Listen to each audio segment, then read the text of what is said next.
No good. Had to be here.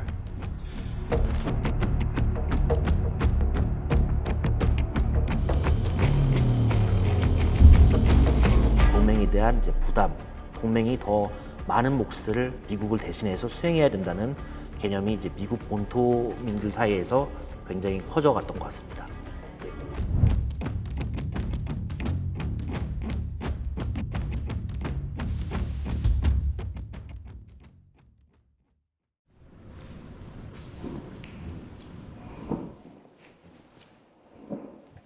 안녕하세요. 생존 특강 시청자 여러분, 김동현이라고 합니다. 저는 2019년부터 미국의 국영방송인 VOA, 미국의 소리 방송에서 펜타곤 출입 기자로 재직했습니다. 오늘 저는 대한민국의 시선과 입장을 넘어서서 미국이 정말 어떻게 동북아를 바라보고 있는지, 그리고 미국의 속내가 무엇인지 허심탄회하게 얘기해보자 합니다. 대선 전국은 보수 백인 남성과 진보 흑인 여성의 대결로 재편되면서 그래서 여러분은 이제 미국에 대해 얼마나 아시나요? 연일 쏟아지는 미국 관련 뉴스는 얼마나 미국의 속내를 반영하고 있을까요? 그런데 여러분, 대한민국은 미국으로부터 특정 압박을 받을 가능성이 있습니다. 그것은 바로 부담의 분담이라는 개념의 압박입니다. 트럼프 대통령 1기 당시에 방위비 분담금 협상이 대표적인 이제 부담 분담의 형태로 나타난 건데, 동맹국이 미국의 짐을 더 많이 덜어야 된다.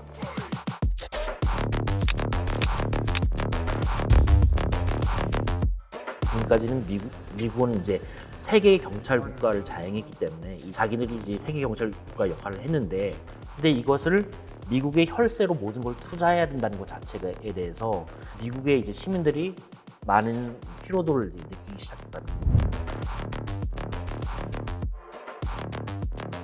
2등부터 15등까지 모든 그 액수를 합쳐도 미국 하나 감당하지 못합니다. 그런 면에서 봤을 때 미국은 세계 최강 군대가 맞죠. 근데 사람들이 간과하는 부분이 미국은 또 세계에서 최고로 비싼 군대이기도 합니다. 미국이 지금 인플레이션이 계속 지속되고 있잖아요. 달러가 계속 올라가고 있어서 인건비에 들어가는 돈을 다 카운트해 보면은 이제 국방부 예산의 착시 효과가 되는 겁니다.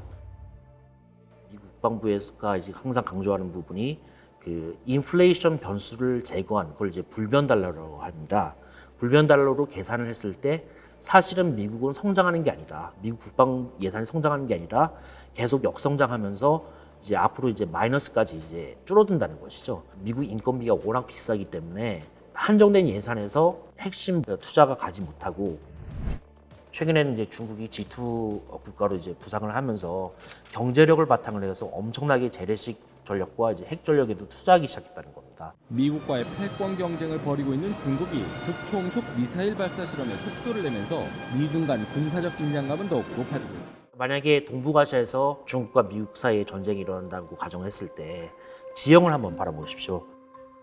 미국의 동맹국들은 다 이제 중국의 옆에 붙어 있습니다. 중국은 이제 1도련선, 세계의 도련선이라고 하고 섬을 이렇게 연결하는 이 가상선을 그어놨습니다.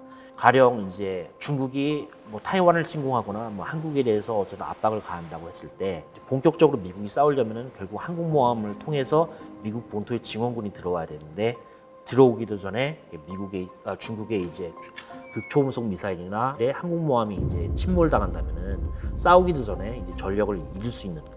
이렇기 때문에 이제 미국 입장에서는 미국에게만 의지하지 말고 한국, 일본, 필리핀, 타이완 등이 자체적으로 미국이 본토 증원군이 오기 전까지 버텨낼 수 있는 그런 역량을 키우길 바라는 것이죠.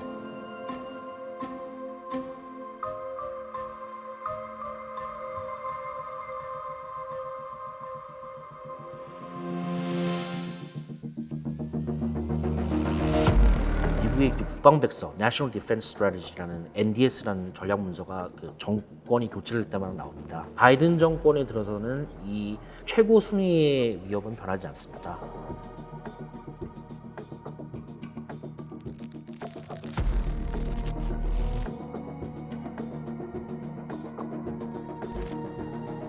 이순위 위협이었던 북한, 이란하고 3순위 위협이었던 테러를 뭉뚱그려서 기타 위협으로 분류했거든요.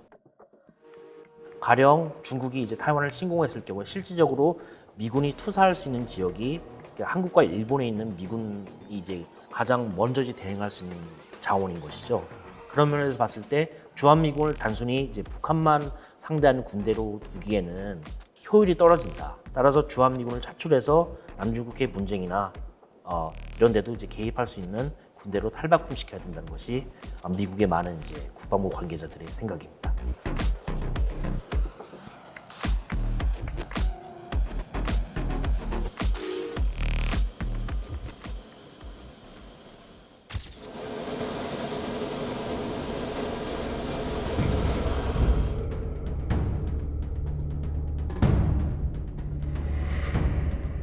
미국의 이제 육군이 갖고 있는 싱크탱크가 있는데 거기에 이제 전략연구원이라는 기관이 있습니다. 거기서 이제 트럼프 때 마크 에스퍼 국방장관이 발주를 해서 내놓은 이제 연구 용역 보고서를 제가 입수해서 단독 보도를 했습니다. 거기서 얘기하고 있는 전제는 뭐냐면은 미국의 이제 동아시아의 배치 태세가 중국과의 초경쟁에 대비하기 위해서는 굉장히 무책임한 상태다. 특히 이제 한국에 대해서 주한미군에 대해서 이제 북한용으로만 사용하기에는 자원을 낭비하고 있다는 점을 굉장히 강조해요. 그러면서 이 문제를 어떻게 해결해야 될까의 전제가 사실 전작권 전환이었습니다. 북한 문제는 전적으로 이제 한국군이 맡고 북한이 핵을 쏠 경우에는 이제 미국이 이제 핵우산을 지원하는 형태로 지원을 하지만 진짜 이제 북한과의 대규모 재래식 전쟁이 일어났을 때는 당연히 미국은 뒤로 빠지고 그리고 이제 한국이 보다 큰 이제 역할을 맡아야 된다는 게 전제였습니다. 그 시나리오를 이제 실행시키기 위해서 가장 좋은 것이 이제 전작권 전환인 것이죠. 그래서 한국이 한반도 방어에 대해서는 보다 주도적인 책임을 맡아라.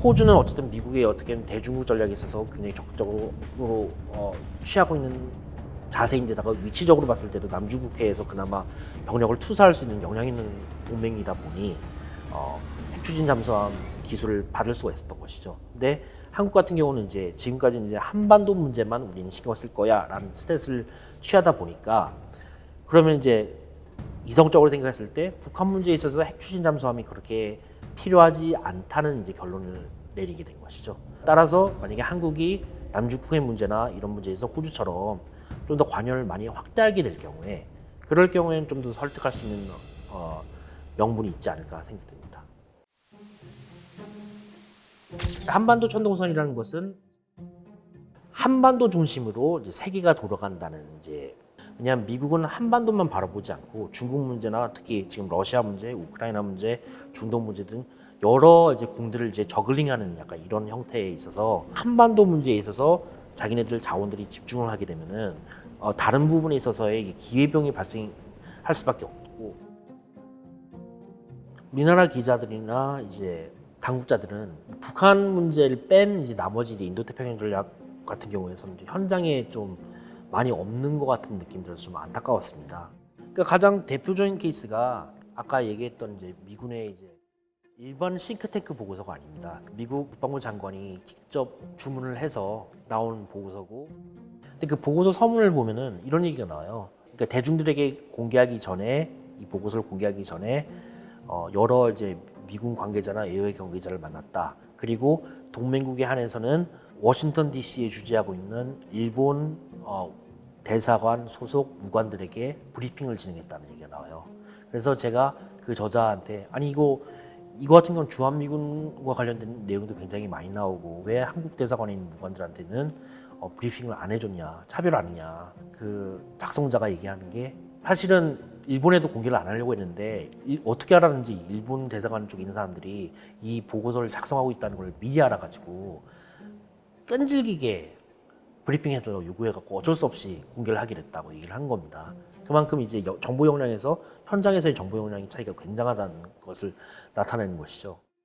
또 그 현장에 있는 사람들만 또 탓할 수가 없는 것이 결국 우리나라 정보의 그 지금까지의 관행은 상관이 원하는 정보를 이제 물어오는 구조가 돼 있었는데 요구하는 정보는 대부분 이제 북한 관련된 정보입니다. 지금 근데 현장에 나가 있는 사람들은 한정돼 있기 때문에 결국은 좀 더 이제 다른 사안에서 현장 보고를 하더라도 정보가 첫 채택이 안 된다는 것이죠.